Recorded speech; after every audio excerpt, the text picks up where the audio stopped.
Trauma tried to claim my life. I grew up in a home where domestic violence ruled the day through homelessness, through poverty, through mental and emotional abuse, through cancer, through divorce, through the loss of my son. So I say all of these things, Tony, not to say that any of it's easy or not to even say that I'm special. It's that I am locked in with God and sustaining me through some of the most challenging times in my life is what makes me who I am today. Welcome to Show Your Receipts, where we believe if you can see it, you can be it. Receipts are evidence or proof that something has occurred. Our guests are evidence that Black excellence is alive and well. They will be sharing their receipts on how they've been able to accomplish so much in their life. I'm your host, Tony Jackson. Let's get started.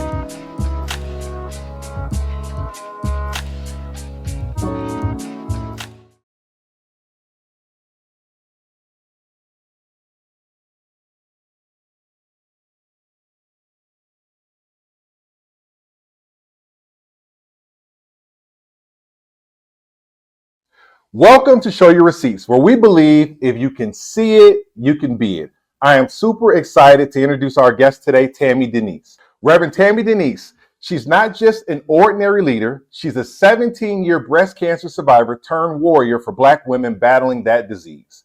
Co-founder and president of Carrie's Touch, a nonprofit that's been changing lives for over 15 years. Tammie's been holding it down for the community, helping women navigate the trauma of diagnosis, treatment, and life after cancer like a true queen. But hold up, she isn't just about the fight. She's a global expert in breast cancer and Black women, teaming up with UCLA on Project SOAR, digging deep into what African American women really go through.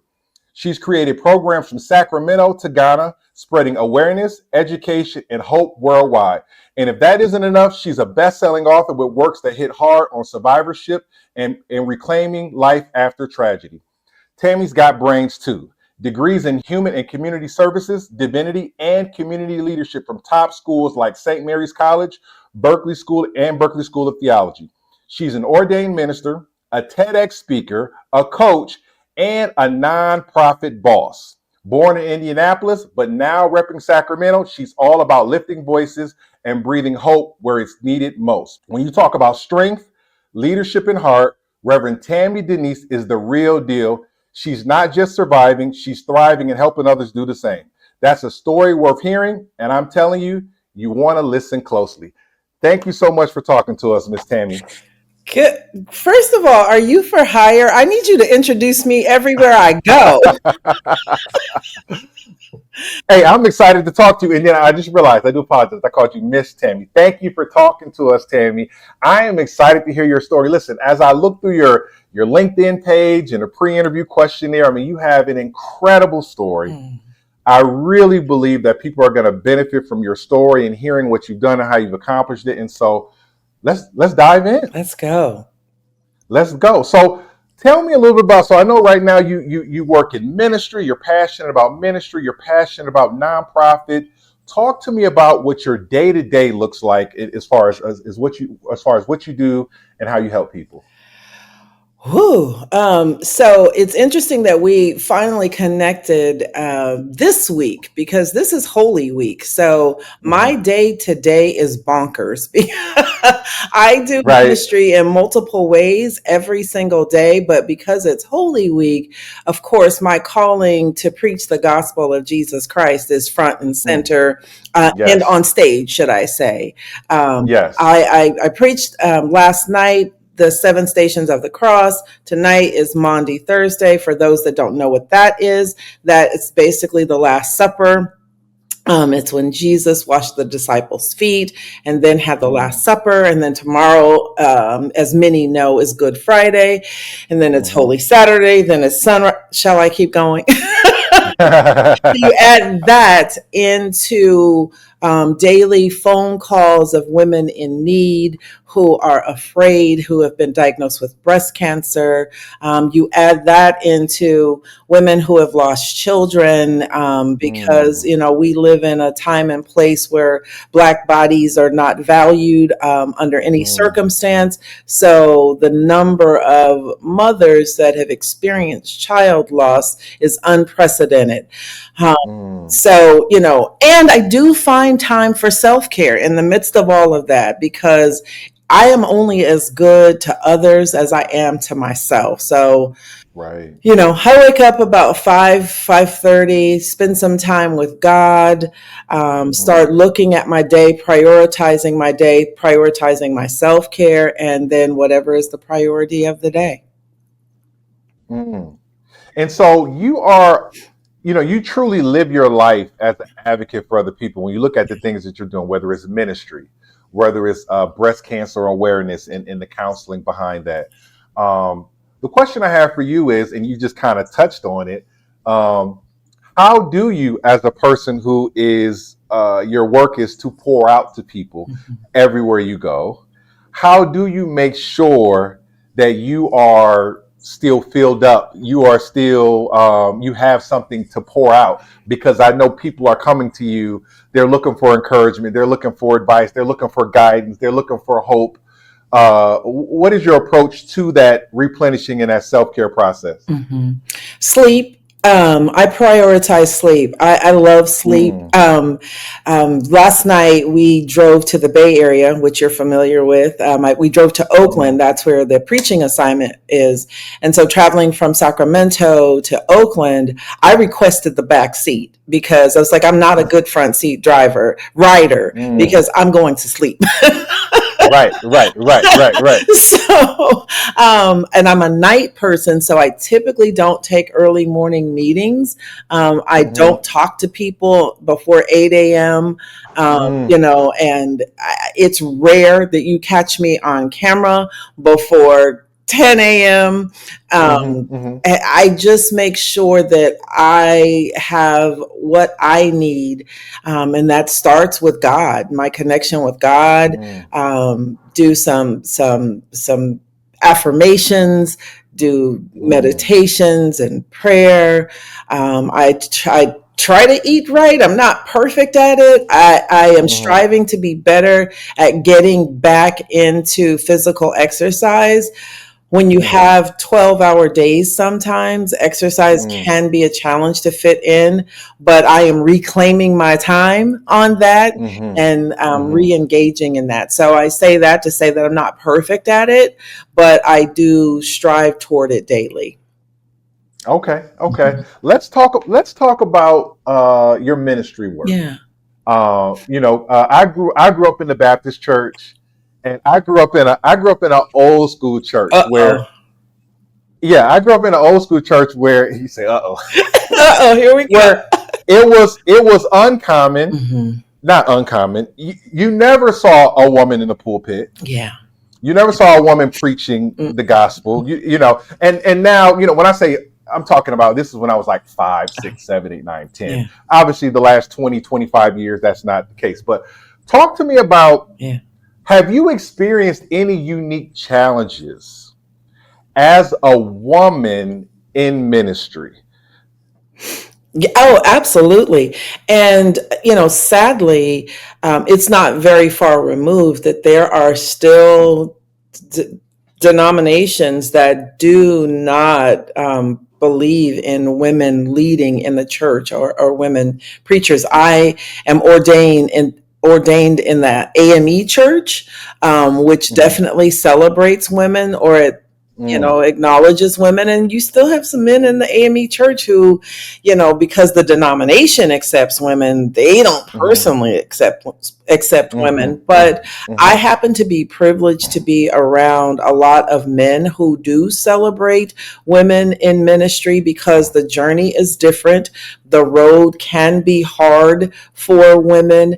And for me, Tony, what's important is to know who I am and who God Mm-hmm. called me to be. And I don't shrink that for anybody. You know, in the AME church, there is a 5-year training process that we go through once we say we answer the call to preach. And what does that look like? Mm-hmm. And in the AME church, it is you are on the road to what I call traditional pastoring. And that is the pastor assigned to one congregation and they serve that congregation.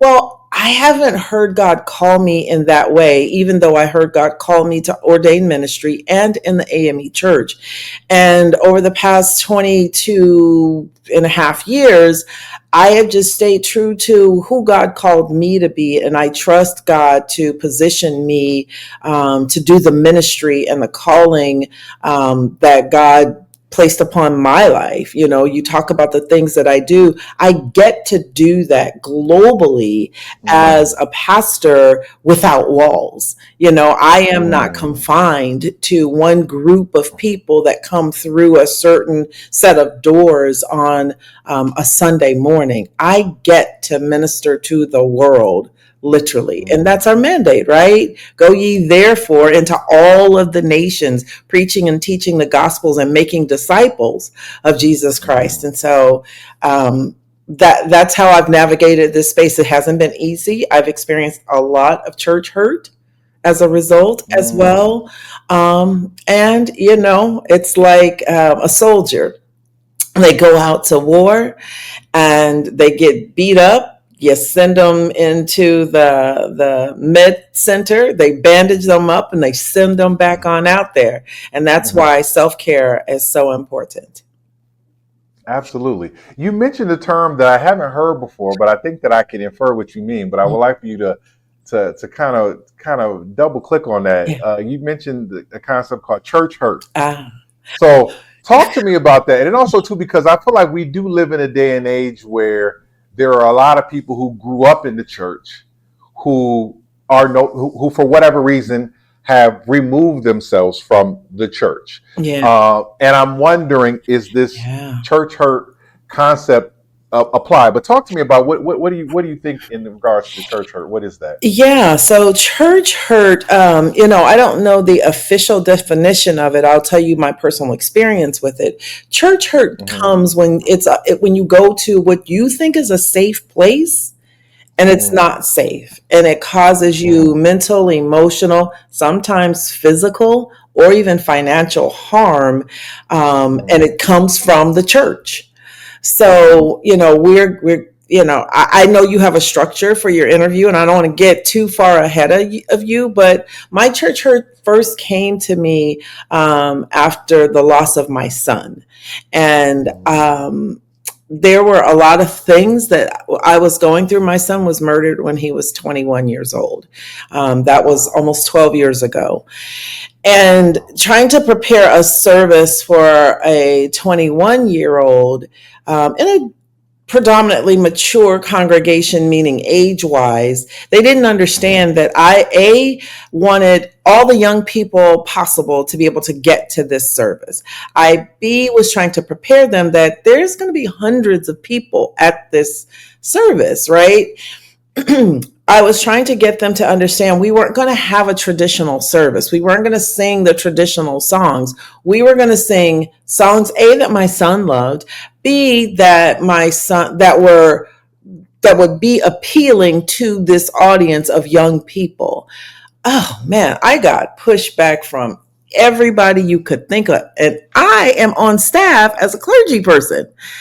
And Mm-hmm. then I couldn't get the type of emotional support that I needed.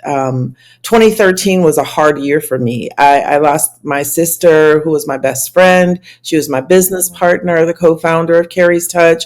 I lost my estranged dad, my father that I hadn't talked to in 5 years.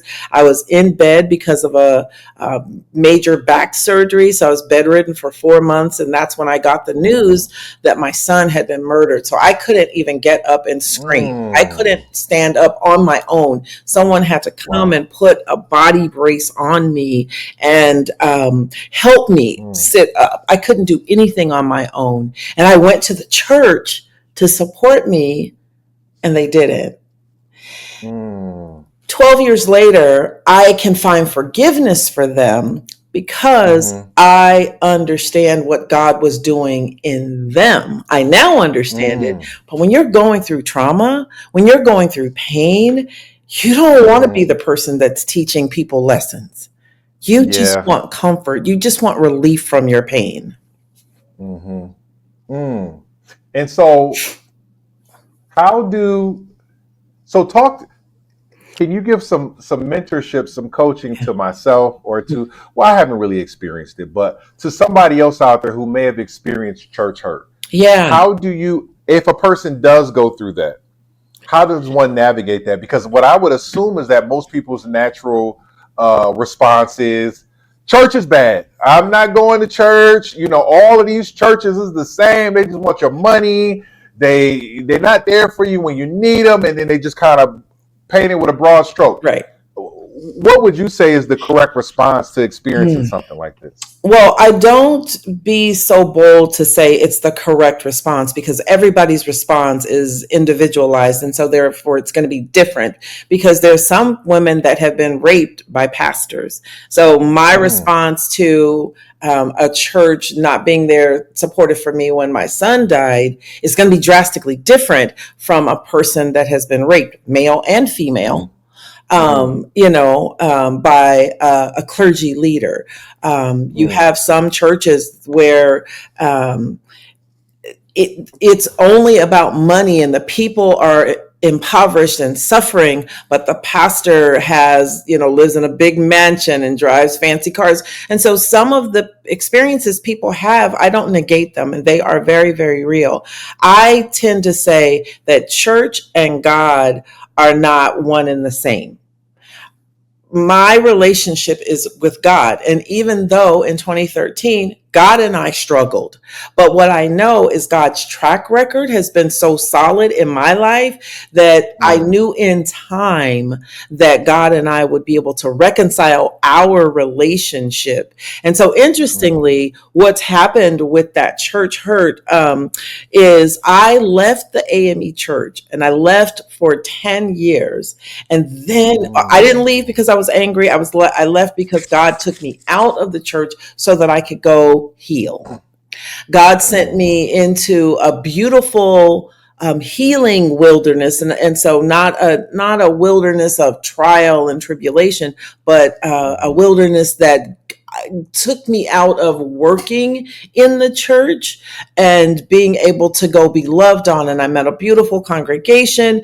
And the pastor said, you can just sit in the back. And then when it was time, he said, okay, now it's time for you to come to the front. And then God moved me, through various churches and phases and spaces, but bringing that back forward to again the timing of this conversation is 2 weeks ago we were in a conference because so God brought me back into the AME church.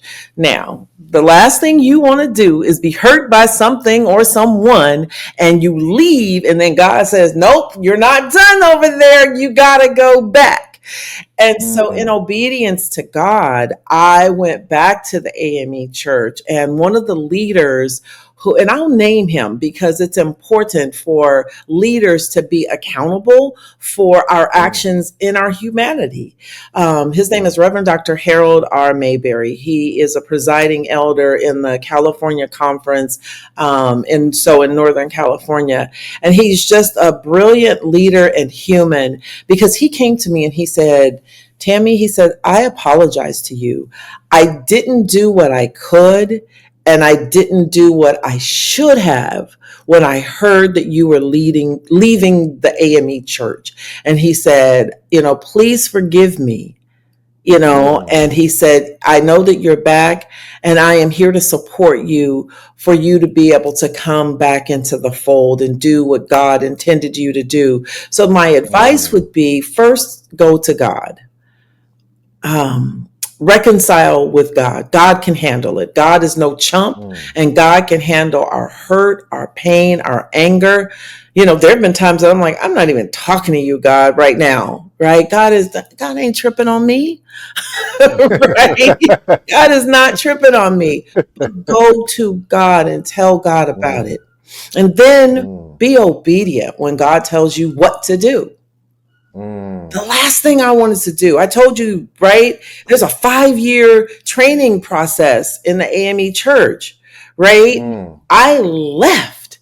And when I came back, it is up to the church and the bishop to decide if I've got to do that 5 years all over.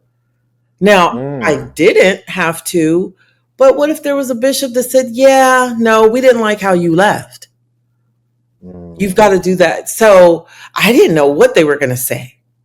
And so, mm, ask God to create the opportunity for you to do one of two things. Either go to the person that caused the church hurt or go on in peace. mm, mm. Okay. All right. That's a little tidbit out there for anybody who's had any church hurt, Yeah. right? You've heard it from Reverend Tammie. Um, And my again, next Tony, question is I don't, it's not easy and right. it's time consuming. I was gone away from Yeah. AME Church for 10 years. 10 Mm, years. mm. So, But but what you're saying is you can go back home again. you It's in some instances you can. If I was raped by a yeah. pastor, I'm not sure that God would even send me back. Right. Right. um, Right. if a pastor swindled me out of money, took my grandma's house, I don't know that God would send me back, but I don't know. God has done some Right. peculiar things. Mm-hmm. Mm-hmm. Absolutely. Hmm. Absolutely. Talk to me about. Let's talk about the nonprofit as well. Yeah. Like, um, I guess the first question is for anybody out there who may be interested in nonprofit work. How did you create this nonprofit? What was the impetus behind it?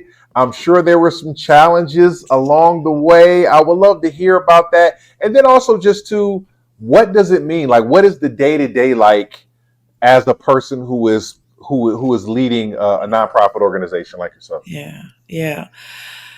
Whew. Let's see here. We're going to talk about breast cancer in a minute, but nonprofit Mm-hmm. came out of my journey with breast cancer, and God said, um, I want you to start a nonprofit organization. And I was like, what's that? I was a state employee, I was gainfully employed, I had excellent medical benefits, I had other benefits, and 401k, you name it. I, Yeah. I I had it. It Yeah. was great. I Mm-hmm. was living the life. And God said, yeah, I want you to start this nonprofit. So I called my sister and I said, I just heard that God wants me to start a nonprofit. I don't even know what a nonprofit is. So this was the time when the series for dummies was popular. And so I literally bought a book called Nonprofit for Dummies because I did not Mm, know what it was, what that meant. And going through that book, it taught me A, what a nonprofit was, B, how to establish one.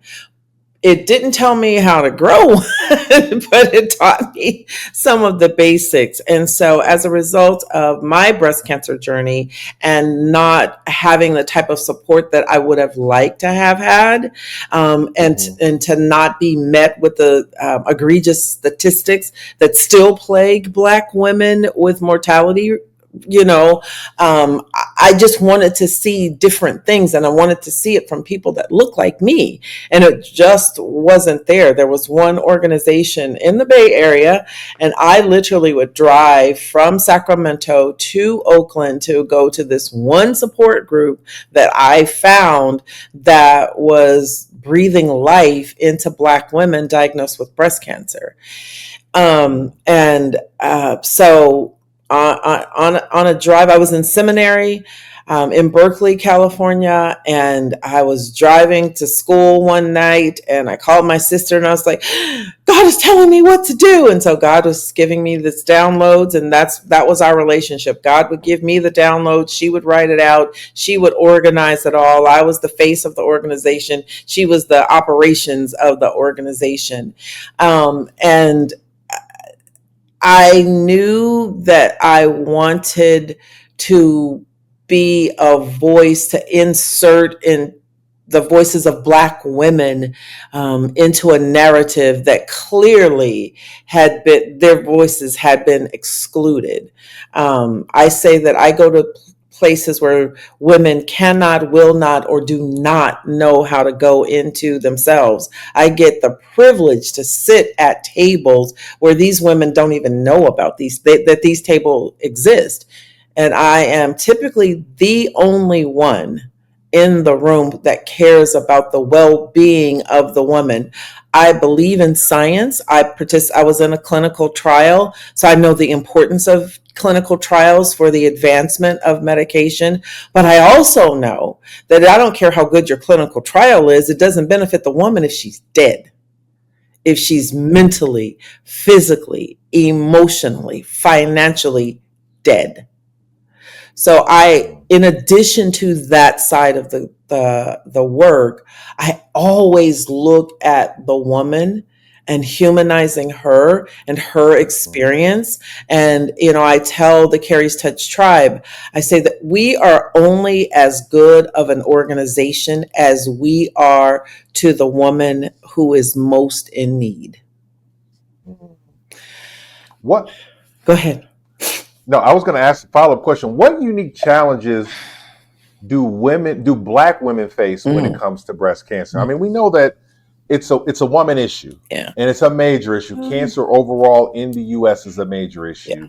Yeah. But is there anything unique? Is there anything unique about being a Black woman and breast cancer? Any unique challenges they have to face, and if so, what are those? And how could Black women overcome some of those challenges?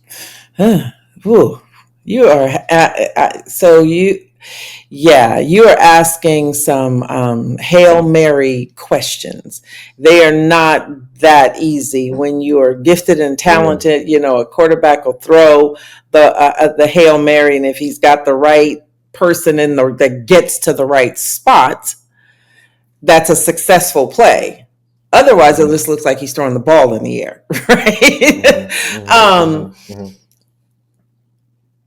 That answer is complex. I want to start by saying it's not just a woman issue. About 2% of men are diagnosed with breast cancer annually. Yeah. I did not know that. Anywhere you have tissue, cancer can form. So men's chest are more muscular, and you call it a chest, but those are technically breast tissues, in your chest area, and breast cancer can develop in a man as well. We have served men diagnosed with breast cancer, and so that's a whole nother podcast. But Malcolm X said that Black women in America are the least protected, most rejected, and most neglected people in America. And so if you put Black women at the bottom of the totem pole, and you put research right here, and then you put enslavement and all of the other complexities that comprise racism, oppression, and the list can go on and on. And Black women are at the bottom of that. Those are the people that are on the margins. And so science targets the center. Science has very few Black women in clinical trials for breast cancer. Well, people tend to put the onus on the woman as to why it's her, as if it's her problem. Why the outcomes are so poor for Black women, but it's the system um, that is designed without her in mind, right? And so, if you have the best medicines, the best resources, the best doctors at the center, well, they're never going to reach the margins. And I often encourage people to serve from the margins because the center is always going to have what it needs. But if you start to serve from the margins inward, then we have a better opportunity to support and save Black women. I will die on this cross by saying, if you make the breast cancer experience for better for Black women, you make the breast cancer experience better for all women, right? And so going from there, um, to also acknowledging that we have some accountability in this as well. It's not just them doing something to us. Legitimately, we have concerns about participating in clinical trials, right?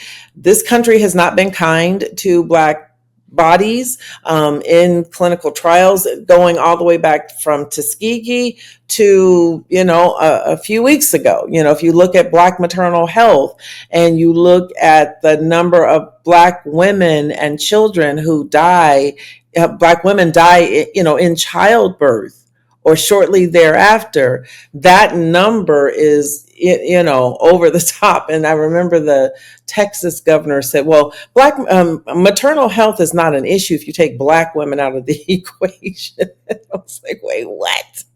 What are you saying right now? I know. So I'm trying to bring a very, very large situation down to what can be a more succinct answer. But it's the bottom line is it's complex. We've got to empower women, educate and empower women to know who they are, know their rights, and get them organized so that when they go into their doctor's appointments, they know what they want from the doctor's appointment instead of going in and all of the things happening to you. When you walk in there, the doctor says you've got cancer. You everything, your brain leaves your body. You are going, wait, what? So don't ever go to the doctor alone, right? It's going into the doctor as organized as you can. It's not being afraid to ask questions, and it's not being afraid to fire your doctor if your doctor doesn't see, hear, or value you.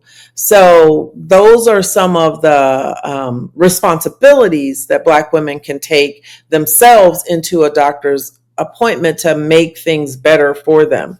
I don't know what everybody's diagnosis is. I don't know what everybody's prognosis is, or their treatment, or their help, or anything like that. But we do have some basic tools that we try to instill in those that we get the privilege to journey with, so that they can have the best outcomes possible. So what I was saying was it's amazing what you're doing for the community, how you're giving back.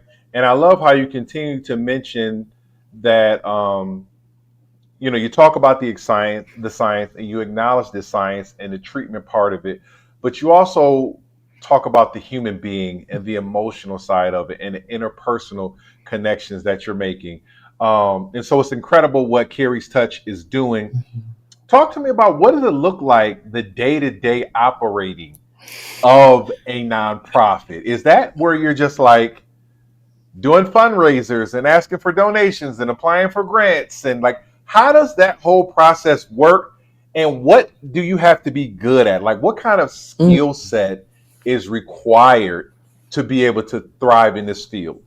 Yeah.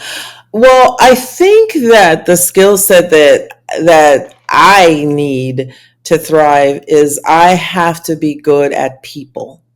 I People come into the space with the best of their ability. Susan Taylor, the former editor-in-chief of Essence magazine, back in the 80s, she wrote a book called In the Spirit. She used to do an op-ed in the magazine called In the Spirit, and then she wrote a book. And in her book, she said that expecting people to function beyond their level of understanding is unfair to them and frustrating for you. Either accept people for who they are, or she said, go on without them. I changed it to grow on without them. Mm. And that has been a guiding principle for me since I was like 19 years old. I'm just now 20. Exactly. Last year. For a year, no. That has been a guiding principle for me to give people permission, space, and grace to be who God created them to be, and wherever they are on the journey at any given point. And my daughter taught me beautifully how to allow people to grow. Mm. There was mother daughter, teenage years were rough for us. And as she moved into her mid 20s, she started working on herself. And we were in a situation where she traditionally would always respond in a certain way that would then trigger me and blah, blah, blah. And so I was ready. I was going to cut her off at the pass. I was like, we are not going down this road again. And I said what I was going to say. And she said, Mom, permission to grow. Right? Wow. Right? Mm. Permission to grow. Yes, Mm. ma'am. You have all the permission you need. Let's go and grow together. And I bring Mm. that mentality and philosophy into the work that I do with Carrie's Touch.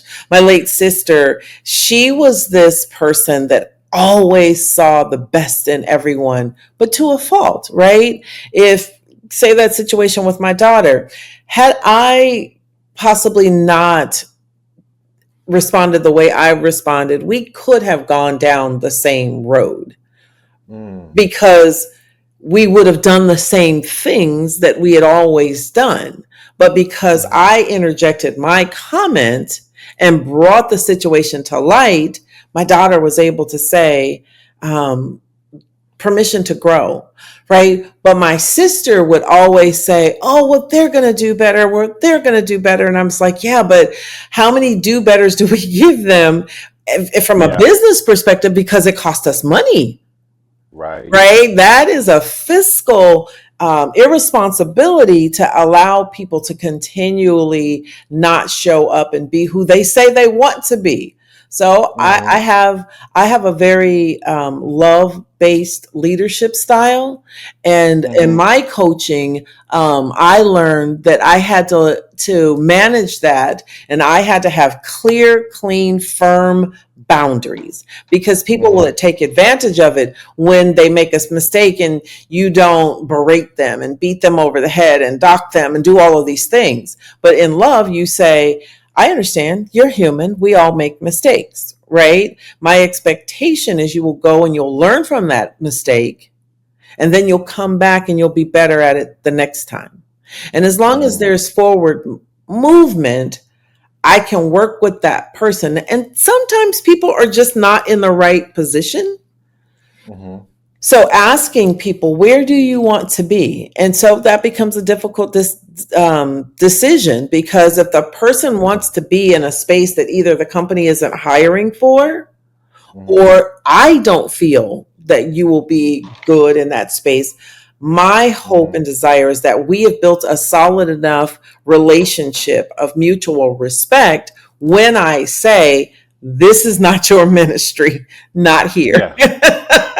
Yeah. Yeah. Yeah. It's received. That's a very polite way of saying it. This is not your ministry. This is not your ministry. No, no, and so I've had that several times. So for me, being good at people, then you can bring in the people that are good in the places that you're not good in.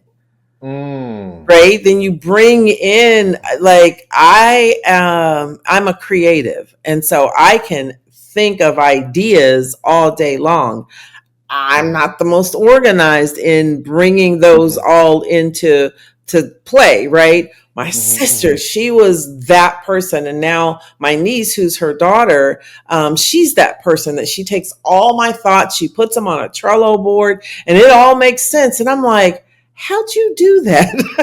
Yeah, yeah, yeah, yeah, yeah. you know, And then she's looking at you like, how'd you do that? right? How did you come up with all of these She did. ideas? She did. We were performing in LA a couple of weeks ago, and there was like 1,000 things happening at one time. And so I'm on scene, on stage in a scene, and there was some stuff happening in the back of the room at the sound booth. So I'm still reciting all of my lines. I walk off stage, go back to the sound booth, help the people at sound booth, and I don't miss a cue, I don't miss a line or anything like that. And so I get back on stage, she's like, I was like, but that's how my brain works, right? Yeah, Which yeah, is yeah, yeah, yeah, why yeah, yeah. you and the Trello, the linear Trello board is just not how I move about. So knowing Right. and being secure enough in who you are that you're not intimidated that somebody who's going to come into your company and just slay that job. That's what you want, Mm-hmm. right? And then just Mm-hmm. staying in prayer, um, because people are people. Mm-hmm. And I, Mm-hmm. I talked about church hurt. I've had people stab me in the back in this company. And Mm-hmm. it is not, my first female friend fight happened in this company. Mm. Like, wait, I wait until I'm 50 to have a friend fight, female friend fight. Right. What is this? Right? In this company, I've had Mm-hmm. people befriend me and I trust them. And then I look online and they are doing the things that we talked about. So, Yeah. yeah. Yeah. Wow. So just to kind of recap, to do what you do, it's important to be able to have be good with people, Hmm. to staff your weaknesses, to be able to overcome not just the church hurt, but the people hurt as well as you're building your organization. Hmm. That's something a lot of people don't think about or talk about when they want to become an entrepreneur or start a nonprofit or whatever the case may be. Yeah. So those are some major key points. The question that I want to get to now is, how did you become this person who you are? The question I have for you, Tammie, is what would I need to know about you as a young girl Oh to my. understand the woman that I'm talking to today? What would I need to know about the Yeah. 6-year old, 7-year old, Oh 8-year old man. Tammie that would explain to me, oh, I understand this woman who I'm talking to today? Yeah. That is a big question. And all of your questions have been excellent and they have all been very deep and thought provoking. Um, Trauma tried to claim my life. Mm, Trauma tried to claim my peace and my joy. When you talk about 6-year-old Tammie, 10-year-old Tammie, 15-year-old Tammie, she didn't have that language, but that's what she was experiencing. I grew up in a home where domestic violence ruled the day.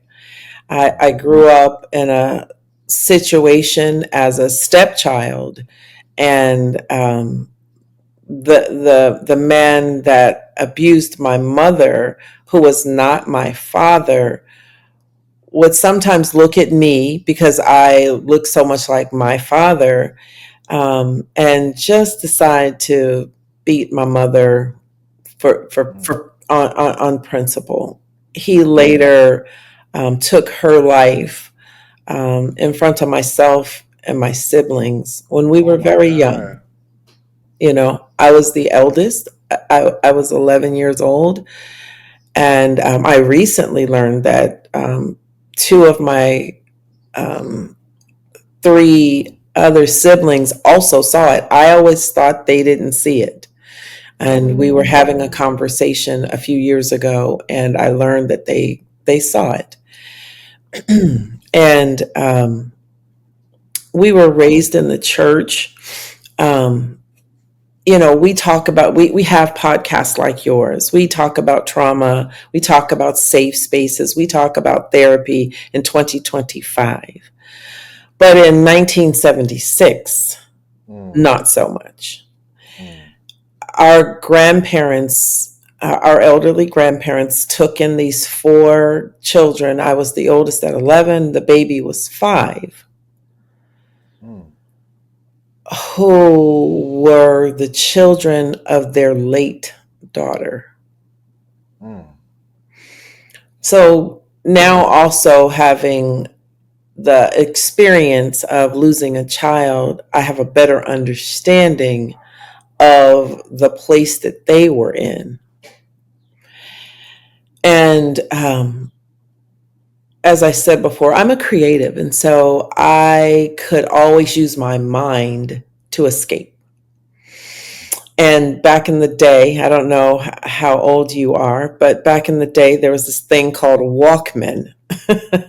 oh yeah. And I had just gotten a Walkman, and I had my headphones in, and I mean, listen, if I could sing like Beyonce, we would not be on this call We today. would be on this call. You be on tour I would somewhere. be on tour somewhere. We would not be on this call. But Yes, God yes. knows that's my heart's desire when I'm belting out the tube.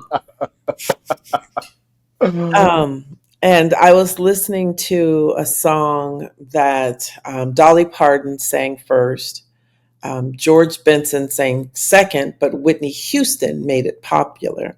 It's called The Greatest Love of All. Mhm, And the lyrics are, I believe that children are our future. Teach them well and let them lead the way. Show them all the beauty they possess inside. Give them a sense of pride.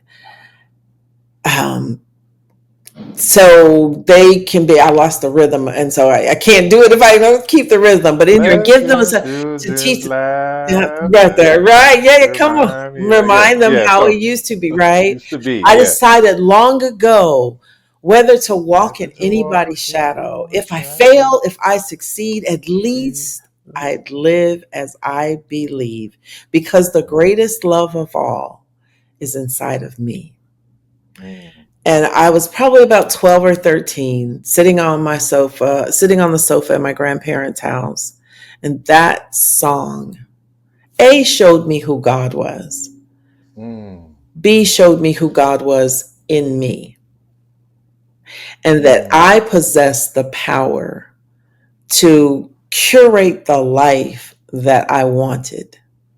And so through homelessness, through poverty, through mental and emotional abuse, mm, through cancer, through divorce, through the loss of my son, have a good, God has a good track record with me. mm, And I always go back into that place. That's why I say I lead with love. That's why I have on a heart necklace. That's why I try to spread love everywhere I go. I'm currently dealing with a difficult person who is not kind to me.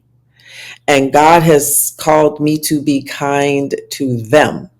And I talked to my mentor and I said, how can I be kind to this person? Every step of the way, this person attacks me and undermines me and is passive aggressive and all of the things.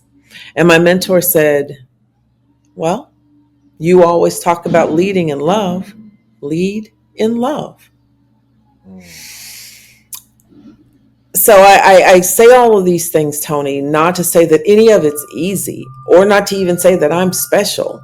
It's that I am locked in with God, and come what may, God's track record with me, sustaining me through some of the most challenging times in my life, mhm, is what makes me who I am today. Some people applaud who I am. Some people say, crucify her.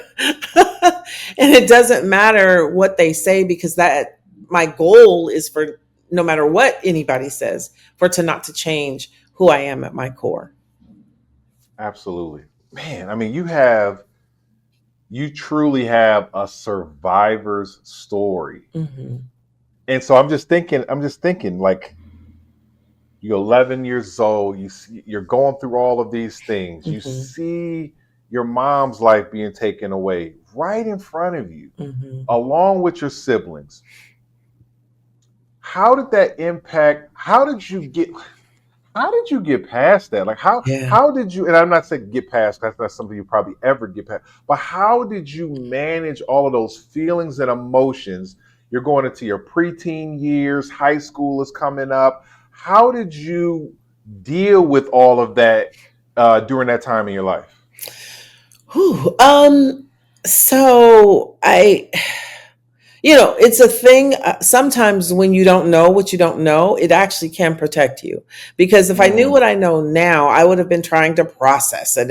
And at 15, when I am sneaking in my friend's window because I'm homeless, sneaking in my friend's window when her parents go to sleep and getting up at 6 a.m. to get out of the window and figuring out on a bus system how to even get back. I mean, it is just the grace of God and God's hand on my mm, life that I'm alive, because I did some mm, wild stuff.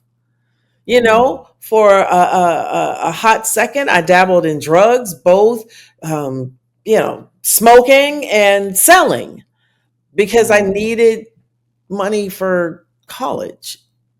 mm, I heard it. I didn't go to college to further my education. I went to college because I was homeless, and I heard mm. about this thing called room and board. Wow. And I was like, room and board? Wait, I can get food and I can have a Wow. place to live? Sign me Mm, up. I'm going to college. I wasn't mm, chasing the American dream. I was chasing mm, security for the moment, mm, right? And in my desperation, I was presented things to bring me income that could mhm. give me designer clothing. Mm, I'm the girl on campus with the Gucci watch and the Gucci bag and at that time, Guess was the big thing. The yeah, Guess yeah. sneak and Calvin Klein jeans and things So like you went from homeless, and then now you the big woman on campus. You got the designer. that. You a street pharmacist, figuring it out at the time. Ish. I said this the other day and I laughed, but it's the truth. I've always been fabulous, right? So I've never Hmm. looked like what I was going through at the Absolutely. time, Yeah. right? So Yeah. I didn't look. Nobody knew I was homeless. Right. Nobody knew I was bunking at a friend's house until her mom was like, Hmm. "Hey, I can't feed." Um, nobody knew I was, what do they call it these days? Couch surfing. Hmm. Hmm. Nobody knew it. I didn't look like Hmm. it. Hmm. So nothing changed in my appearance. Mm. Yeah. Okay. Okay. And so throughout this time, Mm-hmm. high school, college, Yeah. and maybe even post college, was there any person in your life, whether it may have been your grandparents, somebody in the church, an employer, a teacher, a professor, it was there a counselor, was there anybody who you can look back on and say they gave me this piece of advice, they did this for me, like that really ushered you along your journey and was really really a guide to Mm-hmm. help you get to where you are today? There is not one person. There are numerous people. Mm, And I would say that these are people that I met at various seasons in my mm, life who helped me, and they had specific assignments to mm, guide me along the way. And many of them were in the form of mothers. Because, like I said, I lost my mom when I was 11. Mm. My grandma died when I was 15. And that's when Mm. things started to unravel after my grandma died. Mm. Um, but there are, like, yeah, it's, you don't have enough Wow. time, Tony. Wow. So there were several people along the way, and each of them, the scriptures say, one plants, one waters, and God gives the increase. So there were always seed Mm. planters, there were always water bearers, and God would give the increase. And then I would move to the new season: seed bearers, seed planters, water bearers, God give the increase, and so on. I moved through. So there were numerous people that I could highlight. And the person that comes to mind right now, probably because we've talked a lot about my son um, and loss. After I'd learned about the loss of my son, my mother in ministry, Reverend Dr. Carolyn Habersham, she was so brilliant in her care for me at that time. Because of shock, I couldn't talk. I really just didn't have language at all. Tony, she would text me and ask me how I'm doing, like she does most mornings. And so I would text her back, and she would say, "No, daughter, I'm not really good at texting. May I call you?" And I would say, "Oh, I don't want to talk. I can't talk. I don't have the words." She said, "Oh, no, no, no. You don't have to talk. You can type and text me, and then I'll call you and respond, and then we can hang up, and you can text me, and I'll call." And Mm. we did that for months. Mm. Mm. That act of care and compassion, Meeting you were right where you were at right in where that I moment. was, didn't matter that I was a clergy, didn't matter. All that stuff you talked about in the beginning, when you are just helpless and hopeless, and a person, whether it's figuratively or literally, comes and gets in the bed with you and holds you and nurses you back to life, back to health. Mm.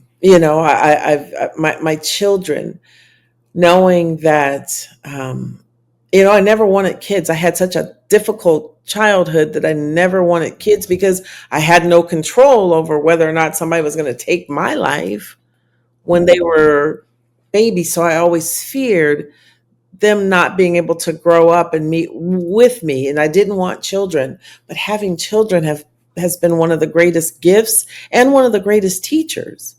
Mm. I told you a little bit about my daughter. My son, that's my angel. He taught me to live fearlessly. He Mm. taught me to seize this big old world that's available to us. He did not fear anything. He did more in his 21 years of life than some 90-year-olds did in their whole life. My Mm. middle son, he's gifted and talented. He's smart. He's got good study skills, and he always made A's, straight A's, always on the honor roll. In his school, they had medals: gold, silver, bronze, and he always got the gold medal. And one time he got, I think it was a silver or a bronze. And so my first question to him was, what happened? Why didn't you get the gold this time? And he Mm. said, "I'm never going to school again. I don't ever want to try, because all you care about is whether or not I get an A." And what he taught me was that because I get A's doesn't mean that I'm not human. And I Mm. have good and bad days like everybody else does. And it just Mm. was a bad season. I would have rather you ask me, "Are you okay? What do Mm. you need? How can I support you?" So my children have been some of my biggest teachers on how to navigate space with other humans. Tammie, you're one of the most incredible people I've ever met. Oh, Just listening to you talk, and here's the reason why I say that. We all walk around, with what's the phrase that every mule thinks that their burden is the heaviest, or something like mm, that. Their load is the heaviest. yeah, yeah.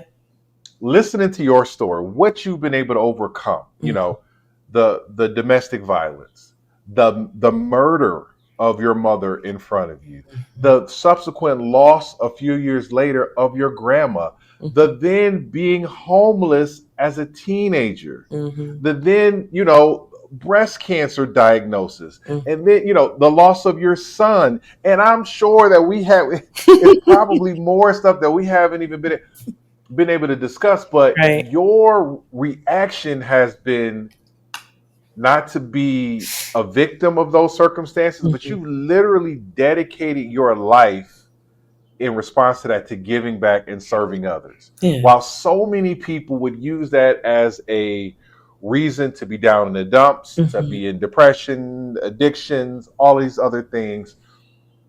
I guess as we get a chance, as we get start to wrap up here, could you give some advice? Could you minister Mm-hmm. to myself or anybody who may be watching, Mm-hmm. who is going through domestic violence, or Mm-hmm. has lost loved ones, or has dealt with some terrible health, unexpected health news? What advice, what words of encouragement, what would you say to those individuals who are ambitious like you, who are striving to accomplish big things like you? What would you say to them in the midst of them dealing with a lot of the life trials and tribulations that you have experienced so many? How would you encourage them Yeah. along the way? Um, And by the way, this is for me as well as our listeners. So yeah, yeah, I'm yeah. just so inspired by Oh, you and your story. oh, And bless so, you. yeah, Bless you. I have to start by just saying I give God all the glory. come on. I always That's right. tell people Tammie Denyse on her own is a hot mess, but with Jesus, there's hope. Mm, So, I'm human. I'm not perfect. I have my own stuff that I have to deal with God every single day. mm, And in that, I just hope that I am giving to others what God gives to me. Because again, mm, God's track record with me is impeccable, and God still loves me despite my, my shortcomings. Um, mm, Domestic violence. My mom is not here today because she didn't know that she needed a plan. She just knew that she was at a place in the journey that she couldn't take anymore and mm, she needed out. So she mm, fled, and um, the man who abused her, and note my language, I'm very intentional not to say her abuser, but the man who chose to abuse her, mm, because I was too young in life to give her agency, but in death, I definitely can hold agency for her. So the man mm, that chose to abuse her found her, went to where she had sought refuge mm. at my grandparents' home, pretended that he wanted to talk to her, and later pulled out a gun and shot her. Wow. Wow. So for those in domestic or intimate partner violent situations, seek advice from a licensed, trained group. There. Google them. They're there somewhere in a city near you. Devise a safe plan. Mm. You might not be able to leave when you're like, that's it, I'm at my wits end, because might not be safe for you and or your children. Mm.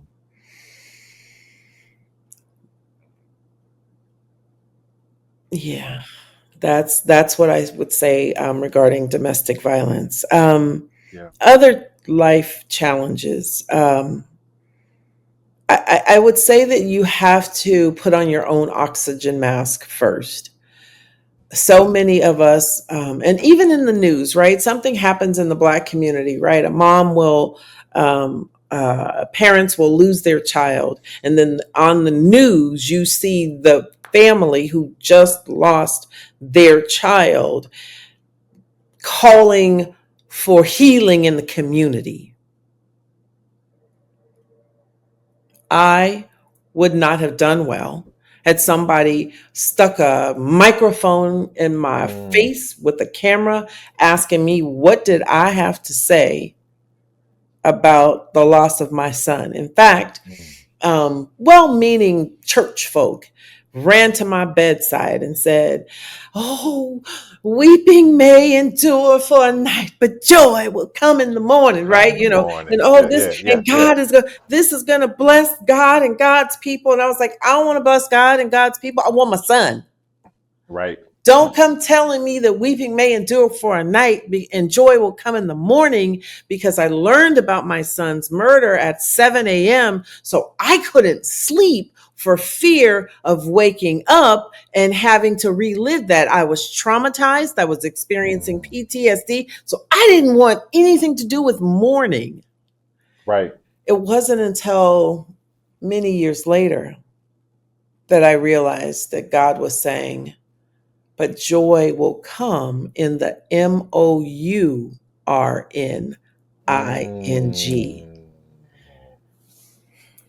Mm. So Mm. permission to grieve, permission Mm.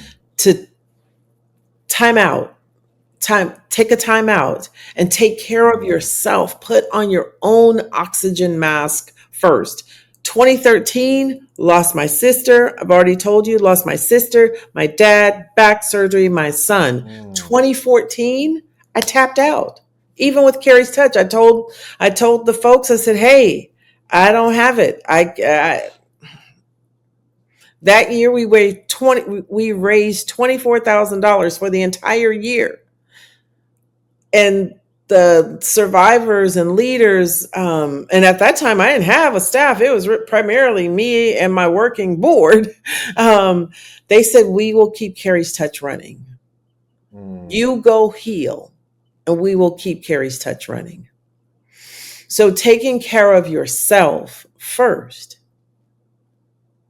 is crucial, because you won't be able to enjoy whatever it is you're striving for, because you'll either have compound trauma because life doesn't stop. And so if you Mm. don't handle this situation, then this situation comes along, and then another situation, and it just keeps piling Mm. on. And that's why we see so much depression. That's why we see suicide rates rising in the Black community.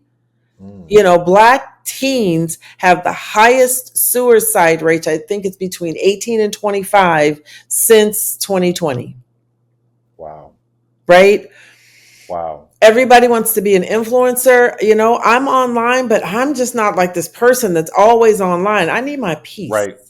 Absolutely. I need my peace. Health. The body keeps the score. Mm. Anything, we've got to learn our power when we are going to the doctor, so that we can lessen and eliminate the fear that prevents us from going to a doctor.